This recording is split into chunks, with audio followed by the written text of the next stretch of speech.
जय जोहार, नमस्कार संगवारियों, स्वागत है आप सभी का छत्तीसगढ़िया न्यूज चैनल में। खबरों की तरफ बढ़ने से पहले एक नजर सुर्खियों। छत्तीसगढ़ में ग्रामीणों ने झरने से बनाई बिजली। मुख्यमंत्री ने करोड़ों रुपए के विकास कार्यों का किया शुभारंभ। प्रधानमंत्री ने जरूरतमंद लोगों के लिए लोन लेने हेतु समर्थ ऐप का किया शुभारंभ। और प्रदेश के तापमान में अब गिरावट देखी जाएगी। अगले 24 घंटे के दौरान बारिश होने की संभावना।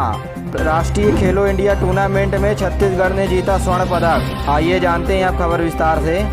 भेंट मुलाकात कार्यक्रम में मुख्यमंत्री भूपेश बघेल करोड़ों रुपए के विकास कार्यों की सौगात दी। इस दौरान मुख्यमंत्री बहुत से विकास कार्यों की घोषणा भी की।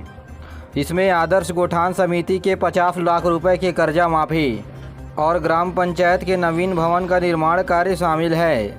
उन्होंने अलबेलापारा में मातृ रोग और शिशु अस्पताल की भी शुरुआत की। वहीं बघेल कांकेर में नवनिर्मित सी मार्ट का भी लोकार्पण किया। यह सी मार्ट लगभग 50 लाख रुपए की लागत से बना है, जिसका संचालन एक महिला स्व सहायता समूह के द्वारा किया जाएगा। इस सी मार्ट में लघु उद्योग और महिला स्व सहायता समूह के माध्यम से बनाए जाने वाले उत्पादों की बिक्री होगी। कांकेर के गड़ई तालाब में बने हुए मरीन ड्राइव में कई विकास कार्यों का शुभारंभ किया। साथ ही उन्होंने कांकेर में हमर लैब का भी शुरुआत किया। भारतीय जनता युवा मोर्चा के प्रदेश इकाई ने मनरेगा के 12,000 कर्मचारियों के द्वारा दिए गए सामूहिक इस्तीफे को सरकार की नाकामी बताया है। युवा मोर्चा के प्रदेश अध्यक्ष अमित साहू ने बताया कि लंबे समय से रोजगार कर्मचारी हड़ताल कर रहे थे। इसके बाद भी राज्य सरकार मनरेगा कर्मचारियों की जानकारी नहीं ली है। आपको बता दें कि चुनावी घोषणा पत्र में कांग्रेस ने मनरेगा कर्मियों को अनियमित की जगह पर नियमित करने की बात कही थी, जिसे राज्य सरकार की ओर से अब तक पूरा नहीं किया गया है।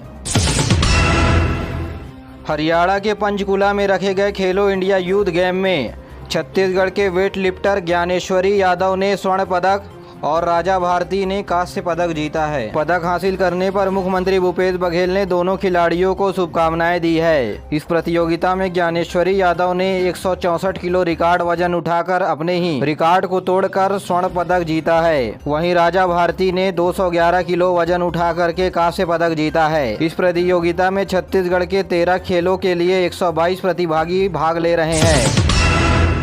प्रधानमंत्री नरेंद्र मोदी ने कहा कि पिछले 8 सालों में जन कल्याण ही उनकी मुख्य विशेषताओं में से एक रहा। श्री मोदी ने कहा कि पिछले 8 सालों में हर दिन नया काम करने के लिए मंत्रिमंडल को प्रेरित किया गया। उन्होंने कहा कि स्वच्छ भारत ने गरीबों को अच्छी जिंदगी देने के लिए प्रतिबद्ध किया है। इस मौके पर प्रधानमंत्री ने ऋण से जुड़े मामले के लिए जन समर्थ पोर्टल का भी शुभारंभ किया है। यह पोर्टल सीधे लाभार्थियों को कर्जा देने वाले लोगों से जोड़ता है। जन समर्थ पोर्टल के मुख्य उद्देश्य से सरल डिजिटल माध्यम से अलग अलग क्षेत्र में काम करना और सरकारी विकास के लिए लोगों को मुख्य धारा से जोड़ना प्रमुख उद्देश्य है। प्रधानमंत्री ने 8 साल पूरे होने पर 1, 2, 5 और 10, 20 के विशेष नए सिक्के जारी किए और दृष्टिबाधित लोग भी इस सिक्के को अब पहचान सकेंगे। और पेश है मौसम का हाल। प्रदेश में अगले 24 घंटे के दौरान बिलासपुर, रायपुर, दुर्ग संभाग में मौसम विभाग ने कुछ जगहों पर लू चलने की चेतावनी जारी की है। आज प्रदेश के 1-2 जगहों पर आकाशीय बिजली गिरने और हवाएं चलने की संभावनाएं हैं। वहीं 1-2 जगहों पर गरज चमक के साथ बौछार भी पड़ सकता है। तेज धूप और भीषण गर्मी से प्रदेश वासियों के लिए राहत भरी खबर है। आज से प्रदेश के 1-2 जगहों पर अधिकतम तापमान में गिरावट होगी। हसदेव जंगल में पेड़ों की कटाई को रोकने और जंगल को बचाने के लिए दुर्ग जिले के पर्यावरण संगठनों ने बाइक रैली निकाली। बाइक रैली में आसपास के पर्यावरणविद शामिल हुए। इस दौरान बाइक सवार हसदेव बचाने से संबंधित स्लोगन लिखे हुए तख्तियां लेकर चल रहे थे। पर्यावरणविद का कहना है कि हसदेव जंगल को कोयला खनन के नाम पर काटा जा रहा है। उन्होंने कहा कि हसदेव जंगल जैव विविधता से भरा हुआ है। पेड़ों को काटने से जीव जंतुओं पर बहुत असर पड़ेगा। उन्होंने लोगों से अपील की कि सबके जागरूकता से ही हसदेव जंगल को बचाया जा सकता है। गरीब और जरूरतमंद की मदद कर उन्हें राहत देने के मकसद से भिलाई में एक संस्था के द्वारा मम्मा की रसोई का संचालन किया जा रहा है। इस रसोई में जहां लोगों को 5 रुपए की टोकन से भरपेट खाना खिलाया जाता है, वहीं इस संस्था के सदस्य 5 रुपए के टोकन पर ही दिल के मरीजों को लाखों रुपए के पेस मेकर भी उपलब्ध करा रहे हैं। अब तक इन लोगों ने छत्तीसगढ़ समेत दूसरे राज्यों के लोगों को पेस मेकर उपलब्ध कराए हैं। इसके लिए संस्था के सदस्य दान दाताओं का सहयोग भी लेते हैं। मम्मा की रसोई संचालन संचालन करने वाले सदस्य गोविंदर बाजपा ने बताया, अब तक वे 11 लोगों को पेस मेकर उपलब्ध करा चुके हैं। वहीं प्रत्येक रविवार को भिलाई के सुपेला में 5 रुपए के टोकन पर स्वादिष्ट भोजन भी उपलब्ध कराया जाता है। 300 से ज्यादा लोग यहां हर रविवार को भोजन करने आते हैं।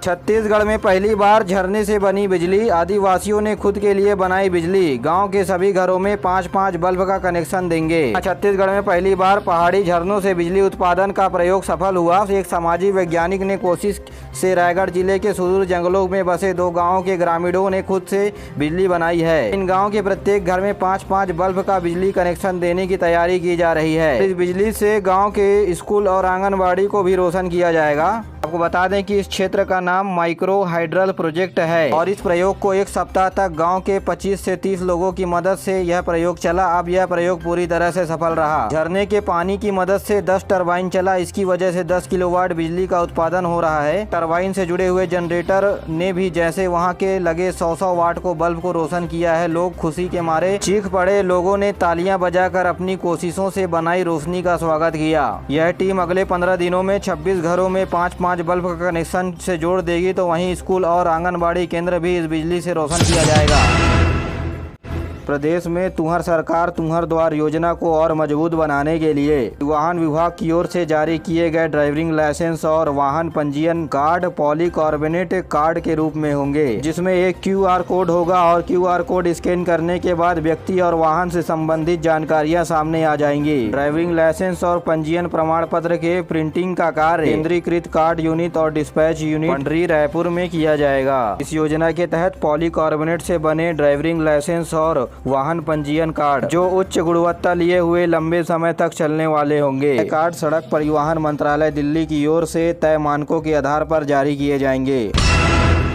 जांजगीर चांपा जिले में मोबाइल गुम होने के रिपोर्ट में कार्यवाही करते हुए साइबर ब्रांच की पुलिस ने 104 मोबाइल बरामद किए हैं। मोबाइल धारकों को पुलिस अधीक्षक के कार्यालय में बुलाकर मोबाइल को सौंपा गया। SP विजय अग्रवाल ने बताया कि विभाग मोबाइल गुमने और चोरी होने की शिकायतों को साइबर सेल की मदद से सफलतापूर्वक निराकृत कर रहा है। इसी कड़ी में मोबाइल वापसी की जा रही है। छत्तीसगढ़ में 5 साल बाद SI यानी सब इंस्पेक्टर प्लाटून कमांडर समेत 975 पदों पर भर्ती होगी। इस बार PSC के पैटर्न पर होगी परीक्षा। 4 जून से भर्ती प्रक्रिया होगी शुरू। पहले होगी दस्तावेज और शारीरिक जांच, के बाद प्रीलिम्स परीक्षा होगी और लगभग 600 नंबर का मुख्य परीक्षा और 300 नंबर का शारीरिक दक्षता। उसके बाद 100 नंबर का इंटरव्यू के माध्यम से छात्रों को नंबर दिए जाएंगे। इस परीक्षा में लगभग 1.5 लाख अभ्यर्थी भाग लेंगे, जिसमें युवती केवल 15,000 शामिल है कि 1.5 लाख लोगों में से लगभग 20,000 लोगों को मुख्य परीक्षा के लिए चयनित किया जाएगा। इनमें से लगभग प्रथम 3,000 लोगों को इंटरव्यू के लिए आमंत्रित किया जाएगा। उसके बाद SI भर्ती के लिए चयन सूची जारी की जाएगी। देश में जिला रोजगार एवं स्वरोजगार मार्गदर्शन केंद्र रायपुर के द्वारा छत्तीसगढ़ के जोरा में प्लेसमेंट कैंप का आयोजन 1 जून को किया जा रहा है। यहाँ 200 से ज्यादा पदों पर होगी सीधी भर्ती। जिला कौशल विकास प्राधिकरण की ओर से संकल्प परियोजना के अंतर्गत लाइवलीहुड कॉलेज जोरा में 1 जून को सुबह 11 बजे से प्लेसमेंट कैंप का आयोजन किया जा रहा है। में अरिहंत ज्वेलर्स की ओर से सेल्स एजुकेटिव सहायक, टेलीकॉलर, रिसेप्शनिस्ट आदि के 130 पद पर भर्ती की जाएगी। इन पदों के लिए योग्यता 12वीं और स्नातक पास है। चयनित युवाओं को योग्यता के आधार पर 10 से 25 हजार रुपए तक की सैलरी हर महीने दी जाएगी।